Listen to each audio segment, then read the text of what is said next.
కూర్చున్నారు. ధన్యవాదాలు సార్. కొంచెం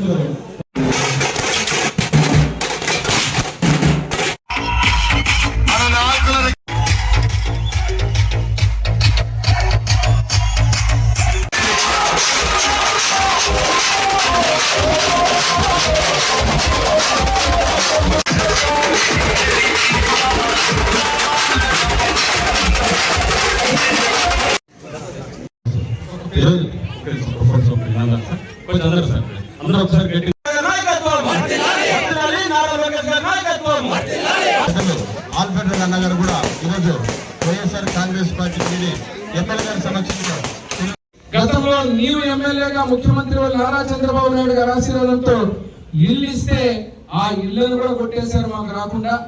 రేపు మళ్ళీ మీరు ఖచ్చితంగా చెయ్యాలంటే నేను ఇప్పుడు అదే చెబుతున్నా, మీ బాధ్యత. గౌరవాన్ని వాడిని వేడిని చాటిన మహానుభావుడు నందమూరి తారక రామారావు గారు అయితే తెలుగువాడి యొక్క తెలుగు చైతన్యము రాజకీయ భిక్ష పెట్టినటువంటి మహానుభావుడు స్వర్గీయ నందమూరి తారక రామారావు గారు.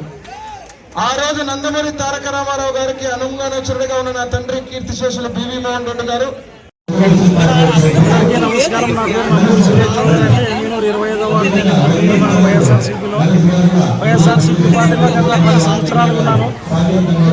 మమ్మల్ని ఏ విధంగా ప్రోత్సహించలేదు. అన్ని విధాలుగా జనాలకి సహకరిస్తూనే ఉన్నాం ప్రతిసారి కూడా. అయినా కూడా పార్టీ మనకి ఎటువంటి గుర్తింపు ఇవ్వలేదు.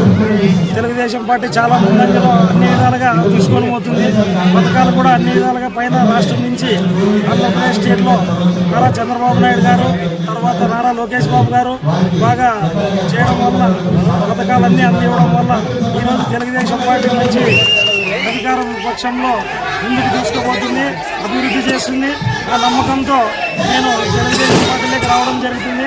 జయనాయక రెడ్డి ఆధ్వర్యంలో ఈరోజు చంద్రశేఖర్ ఆధ్వర్యంలో మనం తెలుగుదేశం పార్టీలో జాయిన్ అవ్వడం జరిగింది. కావున ఎమ్మెల్యేలు చాలా అభివృద్ధి బాటలో నడిపిస్తున్నటువంటి జయనాయక రెడ్డి సార్తో కలిసి మేము ఉండడం మాకు చాలా సంతోషకరంగా ఉంది. జై తెలుగుదేశం, జై